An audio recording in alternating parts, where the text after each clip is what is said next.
November মাসটা কি খবর নিয়ে আসছে তাদের জন্য।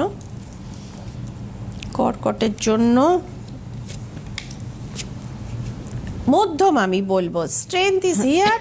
তো এই কার্ড যেটা দেখাচ্ছে যে কঠিন পরিস্থিতির মুখোমুখি আপনারা হবেন এবং গুপ্ত শত্রুতাও কিন্তু রয়েছে। দ্য মুন আমাদের সেটা ইন্ডিকেট করছে এবং you are depressed right now, you are depressed. কিন্তু লাইফে কোনো ভালো সংযোগ ঘটতে পারে এবং কোনো রোম্যান্স বা কোনো রিলেশনশিপ কিন্তু মনের কোণে দোলা দিতে পারে, তাতে যদি আপনারা একটু ডিপ্রেশন কাটিয়ে নিতে পারেন। তো কর্কটের জন্য মধ্যম বলছি, শুভ খুব একটা তাদেরকেও বলতে পারলাম না। এবার চলে আসবো সিংহ রাশিতে। সিংহ রাশির জন্য দেখে নেওয়া যাক দীপাবলি পরবর্তী নভেম্বর মাস তাদের জন্য কি বার্তা বহন করেছে। সিংহ রাশির জন্য আমি কিন্তু বলবো এটা কিন্তু বেশ ভালো একটা কানেকশন দেখাচ্ছে, ফাইন্যান্সিয়ালি অনলি।